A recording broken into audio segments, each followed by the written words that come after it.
So, as a part of today's talk, I would like to bring some awareness to the real untouchables of India, certainly of Tamil Nadu.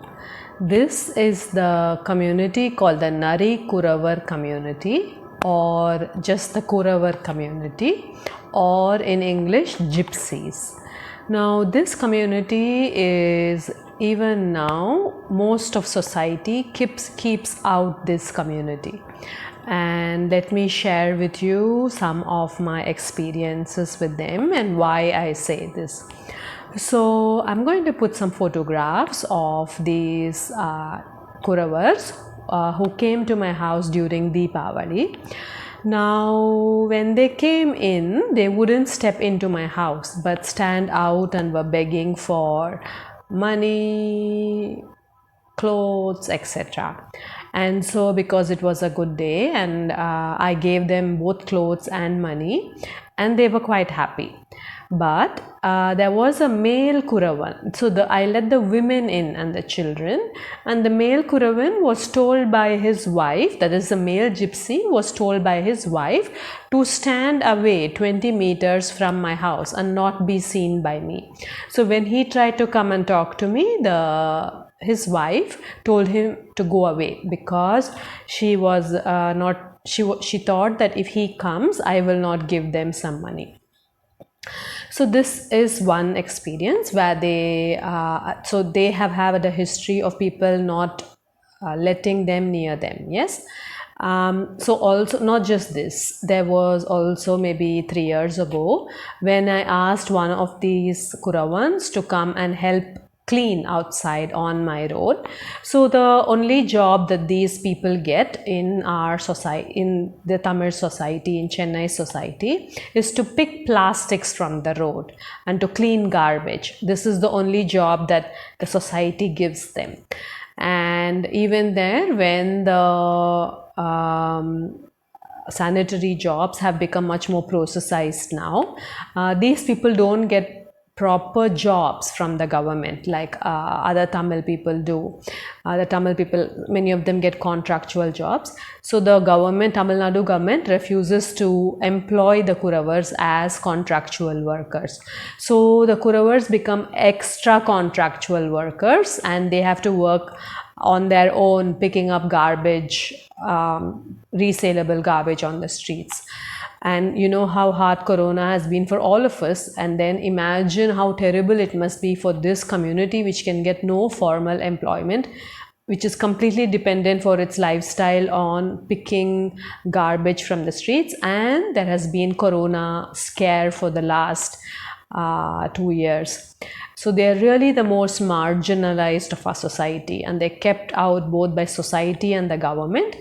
And look at even a movie that comes out using their name, the Kuravar name, like Jai Bhim, right? Which is everyone's talking about it now. There again, the actor makes a movie without consent from the gypsy woman, and later takes cash and donates it to another community, an Irular community, who are different from the Kuravar community. And the Kuravar community become really the untouchables, the marginalized. I don't even think they're counted as Dalits. I don't even know if the government has space for them in this whole SC/ST drama that it does. I'm really not sure if it does.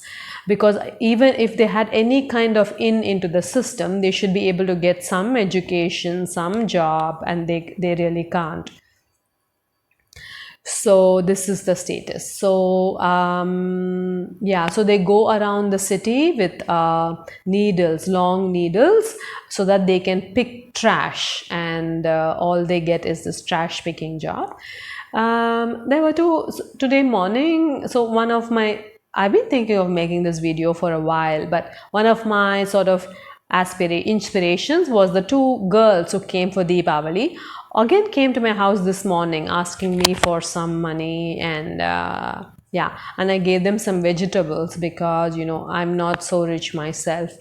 So and when I look at these young women, beautiful young women wearing traditional clothes, and I love their dress. In fact, a few years ago, I took one of my saris and went to a gypsy lady and had her stitch it for me for 150 rupees in the gypsy style.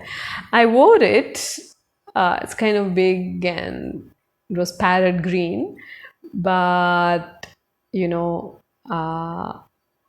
I don't know. I'm just too old to wear skirts or whatever.